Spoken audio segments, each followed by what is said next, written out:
નમસ્કાર મિત્રો, અમારી ચેનલમાં તમારું હાર્દિક સ્વાગત છે. જો તમને આવી હૃદયસ્પર્શી અને જીવનને નવી દિશા આપતી વાર્તાઓ ગમતી હોય તો વિડીયોને લાઈક કરો, શેર કરો અને ચેનલને સબસ્ક્રાઈબ કરવાનું ભૂલશો નહીં. હવે શરૂ કરીએ આજની પ્રેરણાદાયક વાર્તા. આ વાર્તા છે અનિતાની. અનિતા માત્ર 5 ધોરણ સુધી ભણેલી હતી. નાનું ગામ, સામાન્ય પરિવાર અને સરળ સ્વભાવ. લગ્ન પછી તે પોતાના પતિ રાજેશના ઘરે આવી. રાજેશ એક જાણીતી બેંકમાં મેનેજર હતો. સારો પગાર, મોટું ઘર અને સમાજમાં ઘણું માન સન્માન હતું. અનિતા આખો દિવસ ઘરના કામમાં વ્યસ્ત રહેતી.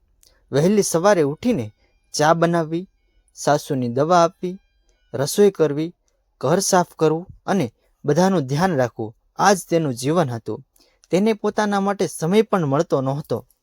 પરંતુ દુઃખની વાત એ હતી કે આટલું બધું કરવા છતાં તેને પોતાના જ ઘરમાં સન્માન મળતું નહોતું. રાજેશ ઘણીવાર મિત્રો સાથે કહેતો, મારી પત્ની તો માત્ર 5 ધોરણ ભણેલી છે, એને શું સમજ પડે, એકદમ ગામડિયન છે.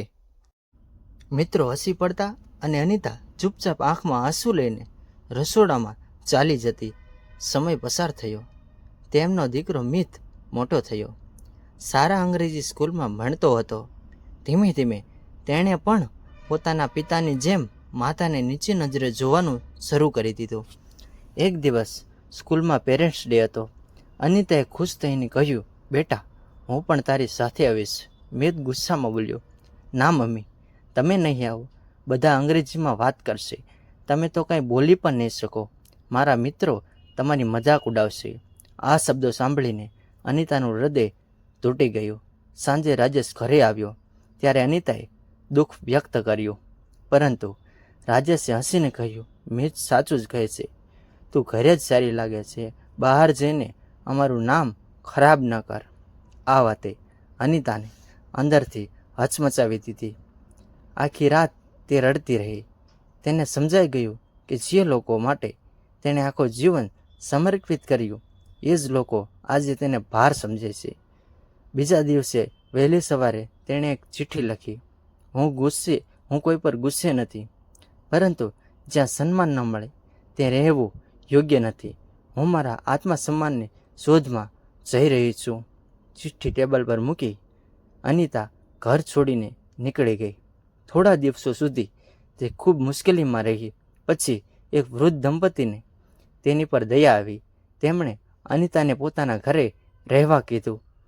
અનિતાએ પોતાના હાથની રસોઈ બનાવી. વૃદ્ધ દંપતીએ ભોજન ચાખતા જ કહ્યું, દીકરી, તારા હાથમાં તો જાદુ છે.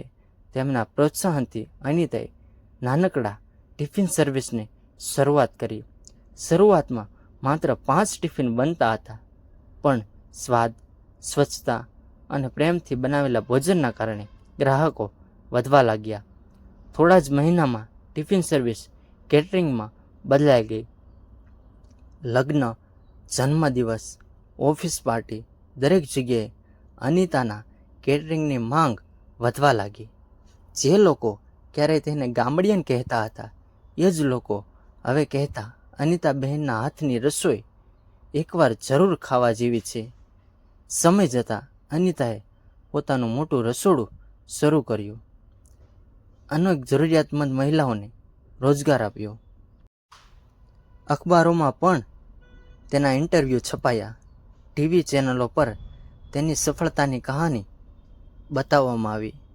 એક દિવસ શહેરમાં મહિલા ઉદ્યોગ સાહસિક સન્માન સમારોહ યોજાયો.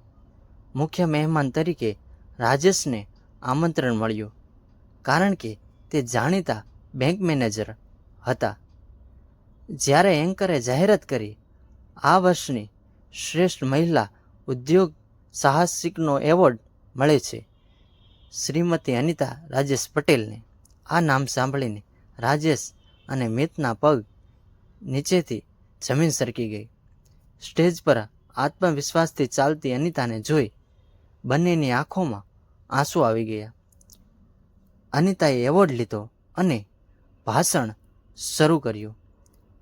મિત્રો, ભણતર મહત્વનું છે, પરંતુ માણસની કિંમત માત્ર ડિગ્રીથી નથી થતી. દરેક વ્યક્તિમાં કોઈને કોઈ આવડત હોય છે. જો પરિવાર વિશ્વાસ કરે તો સામાન્ય સ્ત્રી પણ અસાધારણ બની શકે છે, અને જો વિશ્વાસ ન મળે તો આત્મવિશ્વાસ તેને સફળ બનાવી શકે છે. આ શબ્દોએ આખો હોલ તાળીઓથી ગુંજી ઉઠ્યો. કાર્યક્રમ પૂરો થયા પછી રાજેશ અને મિત અનિતા પાસે આવ્યા. રાજેશ રડતા રડતા બોલ્યો, અનિતા, મેં તારી ખૂબ અવગણના કરી, મને માફ કરી દે. મિત પણ માતાના પગે પડી ગયો. મમ્મી, મેં તમને શરમ માની હતી. આજે સમજાયું કે સાચું ગૌરવ તો તમે છો. અનિતાની આંખોમાં પણ આંસુ આવી ગયા. થોડી ક્ષણો મૌન રહી. પછી તેણે કહ્યું, માફી આપવી સરળ છે, પરંતુ ભૂતકાળ ભૂલવો મુશ્કેલ છે. છતાં હું મારા દિલમાં નફરત રાખવા માંગતી નથી. હું તમને માફ કરું છું, પરંતુ હવે મારું જીવન મારી ઓળખ સાથે જીવાશે. હું કોઈની દયા પર નહીં, મારા આત્મસન્માન પર જીવીશ. રાજેશ અને મિતે તેની દરેક વાત સ્વીકારી. એ દિવસ પછી તેમને દરેક સ્ત્રીનું સન્માન કરવાનું શીખી લીધું.